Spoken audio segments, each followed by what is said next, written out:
जी हाँ, तो अब की बार फिर भोजपुरिया शेरनी मिस अक्षरा सिंह जी से जुड़ल नया एवं बड़ी खबर लेके जो फिर इनके एक नया वीडियो का ना सबके दीवाना कर दिल पर नया परफॉर्म से। जी हाँ, आप लोगों को पता बा भोजपुरिया क्वीन मिस अक्षरा सिंह हर हमेशा नया नया कोरियोग्राफ के साथ नया नया स्टाइल के साथ आप लोग बीच आ रहा बड़ी। उनके पिछला दिन लगातार 3-4 वीडियो में बुलेट पर लिए, अब बुलेट के पर अब नया स्टैंडर्ड यानी पावर वाला लुक में अवतरी अपन वीडियो में। जी हाँ, वह नया पावर वाला लुक सबके दीवाना कर दिल, सबके हैरान कर दिल। और वो हैरान के बाद आज म्यूजिक टीम नया रिपोर्ट दल से यानी नया जबरदस्त रिकॉर्ड की खबर उनके फिर भोजपुरी में इतिहास रच दिल बड़ी ये नया वीडियो से। जी हाँ, रिकॉर्ड के साथ साथ जो नया स्टाइल बा ये और दर्शक लोग पसंद आता, तो आप लोग ला नया पोस्ट यानी स्क्रीनशॉट भी दिखा सकम जो उनकी म्यूजिक टीम शेयर कर बा। तो आप सब पूरा वीडियो अंत तक देखिए, सारा कुछ जान सके।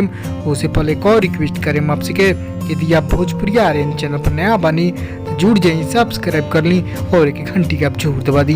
जी हाँ, अभी चुनाव प्रचार में काफी बिजी बड़ी व्यस्त बड़ी, तो खूब घूम घूम के प्रचार प्रसार करते अपन दर्शक फैन खूब वाह हो रहा बा। और लाइव वीडियो भोजपुरिया अपन इंस्टाग्राम पे भी पोस्ट करते रहे, आप सब वो पर जाकर सर्च के फॉलो भी कर ले, वहाँ पे भी यूट्यूब वाला लेटेस्ट न्यूज मिलते रहती है। चलिए आप लोग के अगला पोस्ट स्क्रीनशॉट भी दिखा सकें कौन गाना इतना वायरल इतना धूम मचेले भोजपुरी ही ना पूरा बॉलीवुड के फैंस हो। जी हाँ, तो देखिए post don't touch my hand. जी हाँ, भोजपुरी हिंदी वादा अंग्रेजी गाना भी लेकर उधर मिक्स गाना क्योंकि धमाल मचलबे की कोरियोग्राफी अलग हट के बोलेला और नया पावर वाला लुक बा में जबरदस्त। जी हाँ, गर्ल्स के में फेमस गई फोकस देवल बा और अक्षर से फिर धमाल मचल 1 मिलियन व्यूज पूरा कर गया global music junction YouTube channel. जी हाँ, आप लोग देखले बनी ये वीडियो तो कैसा लगल बताते चल। खबर पसंद पड़ो लाइक शेयर करें दबा के ज्यादा।